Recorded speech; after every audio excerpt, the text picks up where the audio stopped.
Seja um membro do canal e ganhe benefícios. Oi, eu sou o Tinoco e sejam todos muito bem-vindos a um dos vídeos mais aguardados do ano, a minha retrospectiva literária, onde eu mostro os 10 melhores livros que eu li no ano de 2024. Dessa vez eu já fiz o trampo de vocês e já coloquei todos esses livros em uma lista da Amazon, que está aqui na descrição. Todos os livros citados no vídeo estão lá, então se você tiver interesse, o link está aqui na descrição. E sem mais enrolação, vamos para o Top 10. Em 10º lugar, eu deixo a biografia de Albert Einstein, Biografia de um Gênio Perfeito, pelo David Bodanis. Esse foi um ano onde eu li bastante biografias, e o que eu achei mais interessante é que esse livro foca na parte mais humana do Einstein. Fala muito sobre como era a sua vida antes e depois da fama, como ele mudou sua vida e o mundo ao seu redor. Ele fala muito sobre como Einstein era teimoso, o que acabou sendo péssimo pra ele no meio científico. Eu não sei se você sabe, mas teve um momento ali na vida do Einstein que ele ficou meio isolado na ciência, onde ele tava falando uma parada e todo mundo tava falando pra ele que ele tava errado, e ele tava errado realmente, tá ligado? Pra mim é muito interessante, eu sempre gosto muito de ver os bastidores das coisas acontecendo, como o Einstein pensava fora da ciência, como que ele vivia a vida dele normal, o que ele fazia pra pensar nas coisas que ele pensava, sabe? Tipo, eu acho isso tudo muito interessante, ver como era a vida de uma pessoa que mudou a humanidade, como que era a rotina dela, porque isso humaniza esses grandes nomes. Você saber que o Einstein tinha problemas no relacionamento, tinha dificuldade em algumas coisas, momentos de felicidade e de tristeza, nos ajuda a perceber que, obviamente, ele também era um ser humano. Esse livro é incrível justamente por ser uma exposição maravilhosa sobre a vida de um homem com uma mente sobre-humana que, no final das contas, era tão humano quanto qualquer um.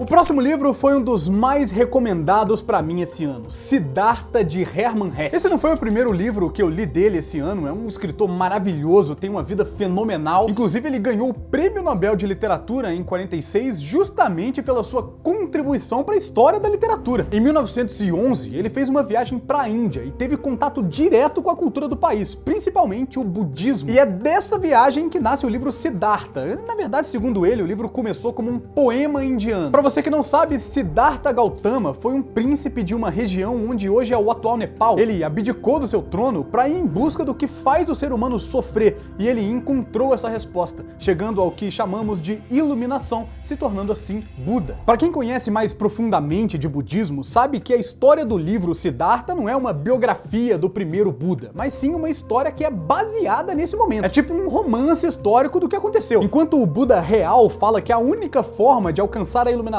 é através da libertação do sofrimento, o Siddhartha, do Hermann Hesse, fala mais sobre a busca pelo amor e pela simplicidade. Ele percebe que simplesmente ceder ao desapego extremo, ele corria o risco de se alienar. Então ele basicamente fala sobre viver uma vida de equilíbrio e paz. Por fim, o romance é, acima de tudo, uma meditação sobre como alcançar a serenidade por meio da contemplação, e não um manual de exercícios e práticas espirituais. Ele basicamente fala sobre em que você deve focar na sua vida.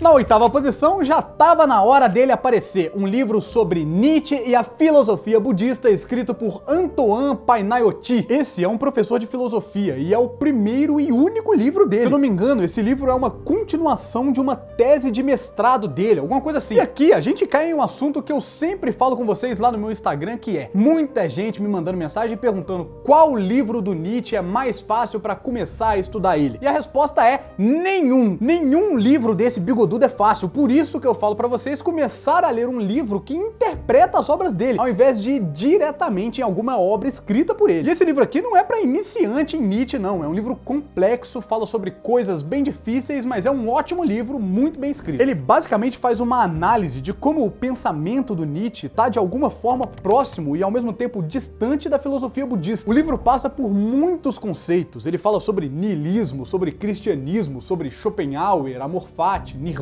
Mas pra mim, o melhor momento é quando ele aborda a desconstrução do eu. Meu amigo, nesse momento você começa a ficar insano. Eu marquei esse livro inteiro, irmão, eu não tô nem aí, eu vou grifando, vou marcando tudo mesmo, tô nem aí. E é impressionante, assim, uma coisa que eu particularmente percebi é o quanto eu sou burro. Quando você vê alguém realmente especializado na área, falando sobre o Nietzsche, interpretando o seu pensamento, eu só confirmo ainda mais aquilo que eu acabei de falar pra você, sobre você buscar pessoas que falam sobre ele antes de ir direto diretamente no filósofo, qualquer que seja. Enfim, esse foi um dos livros que mais mudou minha cabeça esse ano e eu com certeza recomendo para todo mundo que já tem ali uma bagagem em filosofia nietzschiana.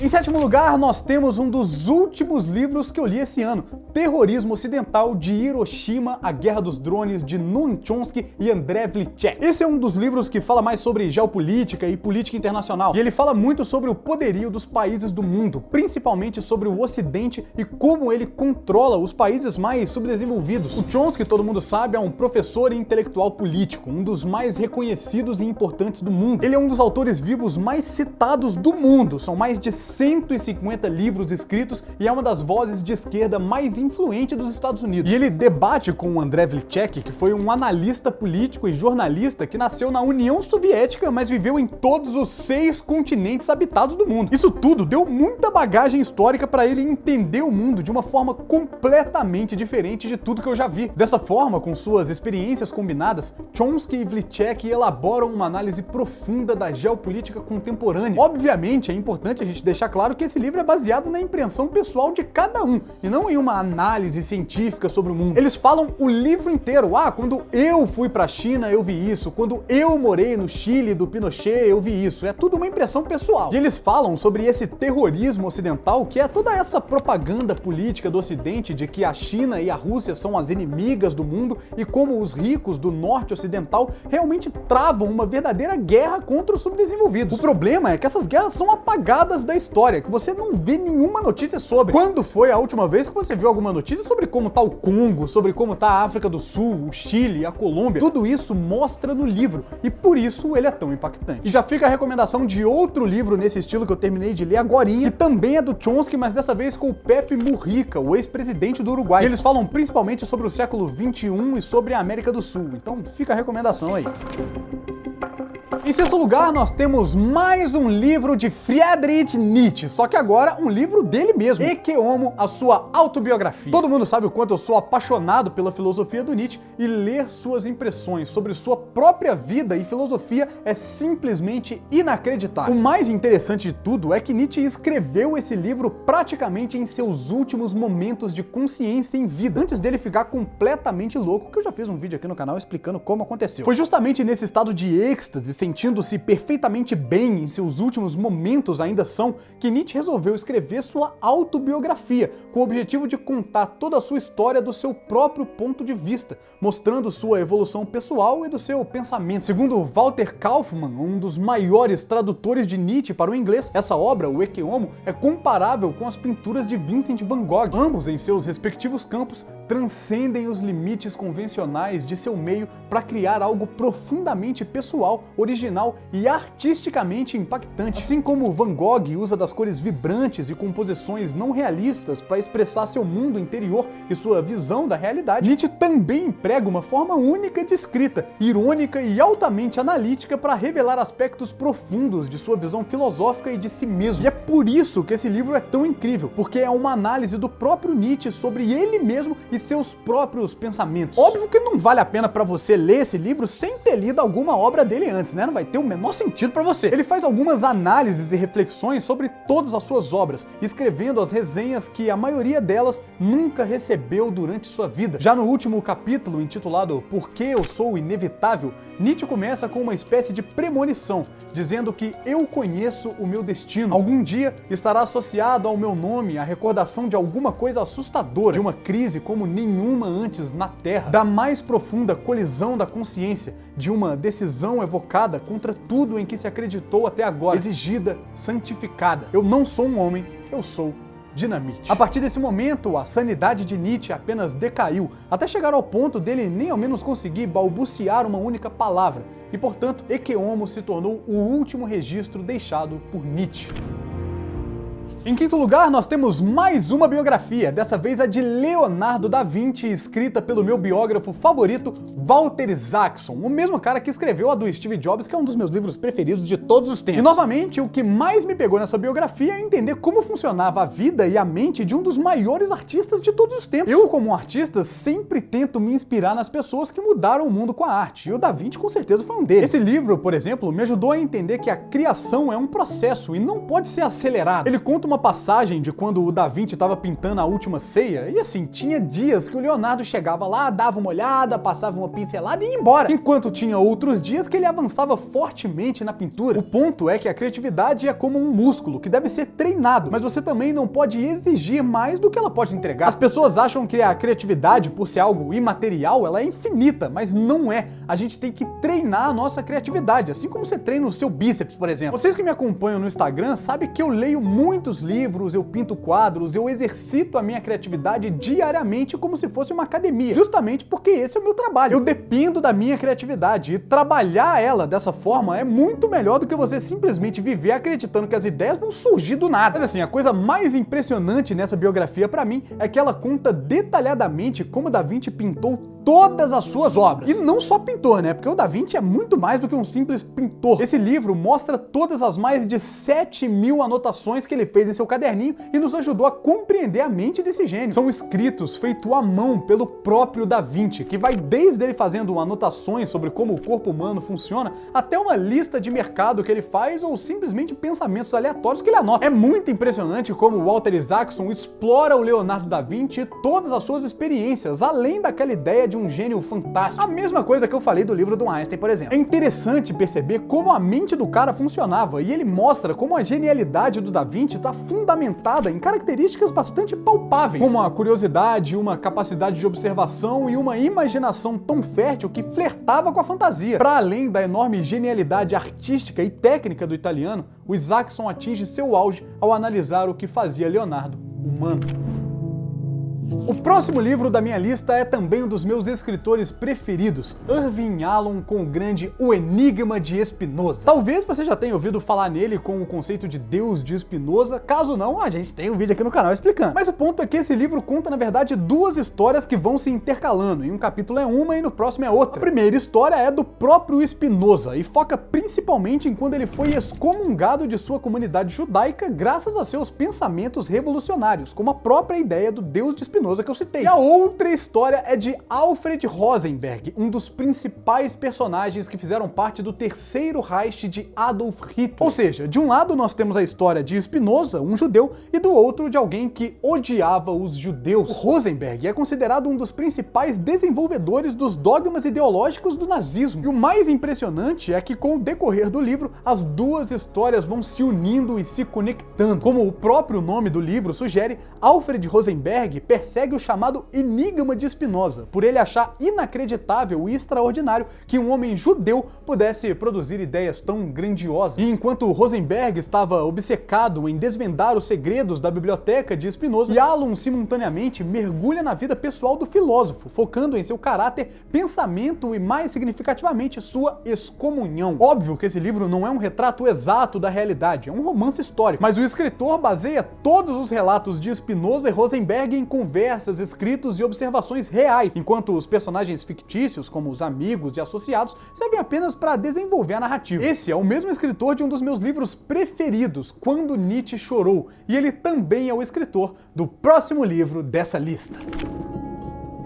O próximo livro é A Cura de Schopenhauer, que segue os mesmos padrões do Enigma de Spinoza. Em um momento, ele conta a história de Arthur Schopenhauer, o filósofo pessimista conhecido por ser o homem mais triste da filosofia. E em outro momento, ele conta a história do Dr. Júlio, um psiquiatra que é envolvido em uma depressão severa depois de descobrir que está com câncer terminal. Ele é especialista em fazer sessões em grupo e conta a história e o desenvolvimento desse grupo nesse livro. O mais legal é que o escritor, o Irving Yalom, foi professor emérito de psiquiatria na Universidade de Stanford por mais de 30 anos. Então ele tem uma capacidade enorme de escrever sobre esse assunto. E da mesma forma que no livro anterior, as duas histórias vão se conectando e se tornando mais fortes com o decorrer do livro. Com tudo isso, construído sobre meses de pesquisa e trabalho original, esse livro se torna um feito tremendo e uma leitura envolvente que utiliza o pessimismo de Schopenhauer como lente para examinar questões existenciais e a busca por significado em meio às adversidades da vida.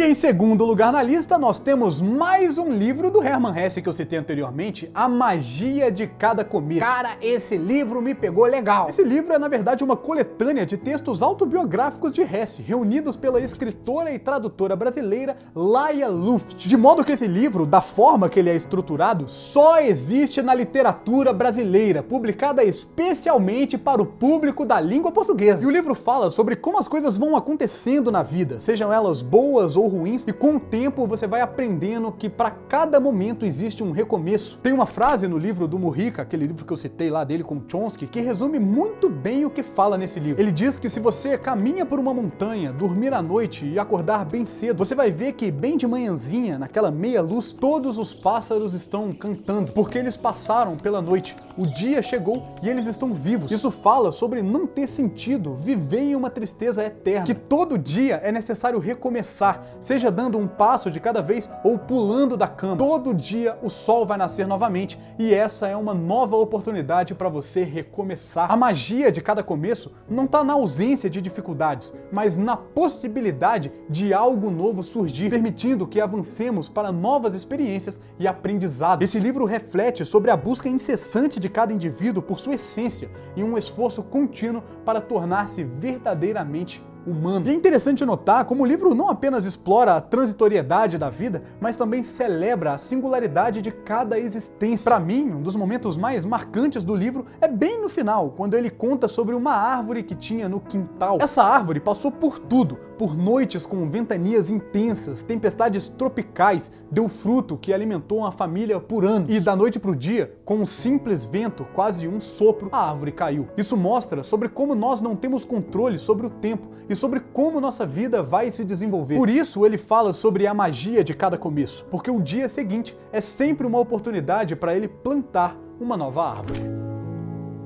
E chegamos no momento mais esperado. Antes disso, deixe seu like, se inscreve no canal. Enfim, o meu livro preferido do ano foi Caninos Brancos, do Jack London. Cara, que livro interessante! Esse livro conta a história de um lobo, irmão. Simplesmente isso. A história se passa durante a chamada Corrida do Ouro nos Estados Unidos. E esse lobo, que na verdade é meio cachorro, meio lobo, vive a sua vida nesse cenário. Só que o ponto é que o livro não é escrito sobre o ponto de vista de um homem que tem um lobo, mas sim sobre o ponto de vista do próprio lobo, permitindo ao Jack London explorar como os animais percebem o mundo e os humanos. Esse livro relata muito sobre a brutalidade e a beleza do mundo natural, destacando como a luta pela vida molda tanto os animais quanto as pessoas que compartilham seu ambiente. Todos os personagens desse livro são impressionantes e carregam uma carga narrativa muito forte. Todos eles, incluindo o lobo, têm muito a ser explorado. Eu não posso falar muito sobre a história desse livro porque eu não quero atrapalhar a sua experiência lendo. Então o que eu posso dizer é: compre esse livro que você não vai se arrepender, pode confiar.